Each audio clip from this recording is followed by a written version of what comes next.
Exactly. No, you're saying so currently you're residing in Florida. I can tell Yeah. by the background, lots of rope bridges and jungles in Florida, I can tell. Yeah, all the mist, the jungle mist and everything there.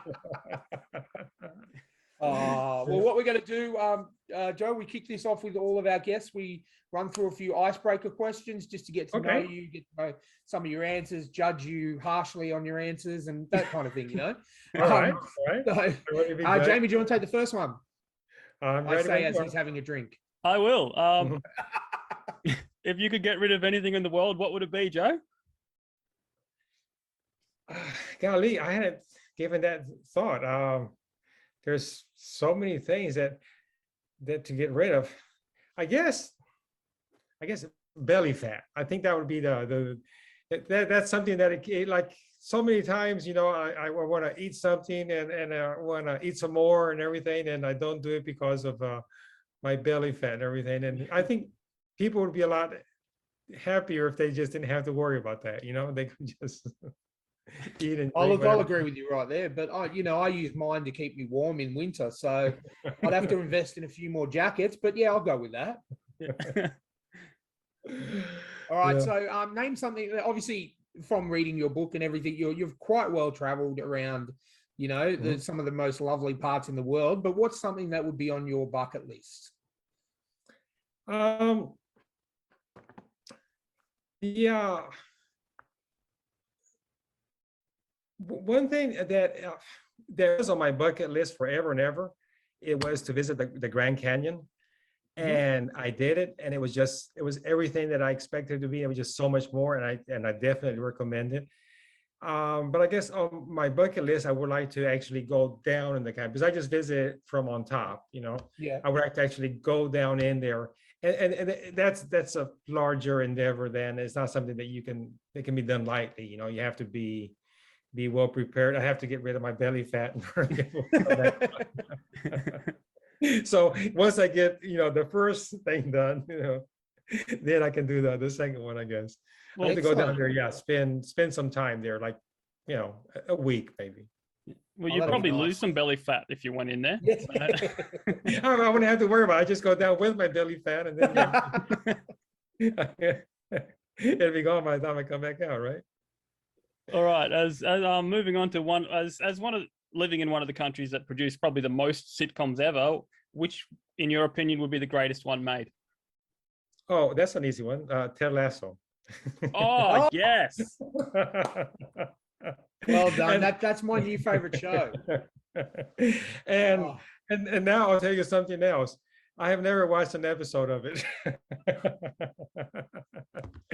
Actually, I have never, I mean, this is going to sound weird to you, but I have never watched in the last 30 years, I haven't watched a sitcom at all. I mean, it's just, I really don't know why, because when I do watch a movie or something, I usually enjoy it, but I just don't watch TV or sitcoms or anything.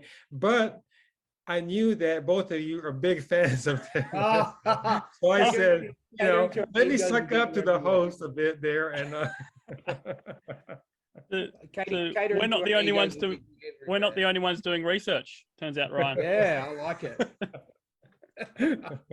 Well, look, if you ever do decide to sit down and watch one, that's a good one to start with. I think so. I mean, I know enough about my son was telling me about it, you know, and everything. I like the idea and everything like that, and how he conquered, you know, people with his heart and everything, and his motivational. Yeah, so I like. I mean, if I'm ever going to start, I'll start with that one. Well, okay. Let me pivot off that question. So, what do you like to watch to unwind? Are you more of a documentary kind of guy, or will you just throw on an old movie, a favorite, or something like that? I guess I'm a big fan of National Public Radio here, which has a lot of like in-depth articles and stuff like that, and so that's what I consume more. You know, the programs from that. Mm-hmm. Okay, no, that's good. I like it. I just thought I'd ask because, you know, we all have something that we do to unwind, and obviously being an author yourself, you know, maybe there's something in particular that you like to do. Mm-hmm. Okay, next one's a big one. Tell us about your zombie apocalypse plan. Well, as you already mentioned, I live in Florida. So this is something that, when other people talk about zombie apocalypse, they talk about something like in the future that might happen. Mhm. Whereas living here in Florida, I kind of think it may have already started, because I mean, here we have just like the weirdest things that happen. So, but here we have to always be kind of prepared for disaster anyway, because we got hurricanes, we got tornadoes, we got alligators, we got, so basically everything we do, we have to be doing already. I mean, pretty much everybody I know, we already have kind of like our little survival kit and everything like that, because you have to be prepared that that because of weather stuff, you might lose, lights and everything. And so, yeah, so we're kind of prepared already, we've been ahead of the curve on that one.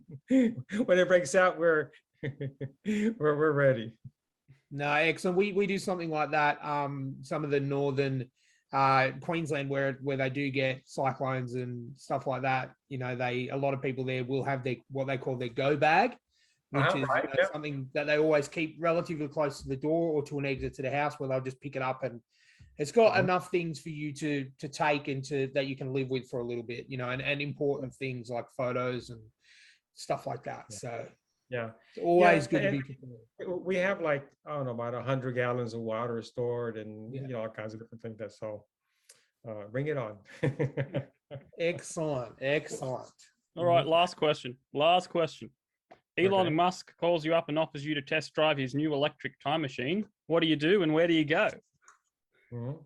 Well, everybody, normally when you think about time travel, for some reason, people always think about going to the past. I mean, that's what comes to mind first. They're going to go to the past. I always thought, I think the future would be a lot more interesting than the past. But then when you have to decide when to, you kind of want to go too far, because you don't want it to get, I mean, the problem is that you don't know what you're going to find. It's like, if you go 100 years, it's just going to be too different. I mean, in 500 years, just out of the question, So, but then if you want to play it safe and just go 20 years, then what's the point? So it's kind of like. Well, you can get all the lotto numbers and then go back and. I guess that would be the best thing. The other thing is that, it's if it's a test drive, it's like, it's like, so it means you haven't been tested before. Like, is it like, you sure it can return? Is it just, like, that's the thing. No one said that. No one has said that. And that I've been waiting for someone to say that. It's a test drive. Right. It's like, because, especially if I'm going to go back to the past, for some periods, I wouldn't be able to survive there, very much, I guess I would have to go to a period that I'm familiar with enough so I can like be a futurologist and start telling people what's going to happen. And you'll become a prophet. Exactly. Be a prophet, start my own cult and everything. That might be fun. That's the way. Look, you got it all planned out. You'll be fine.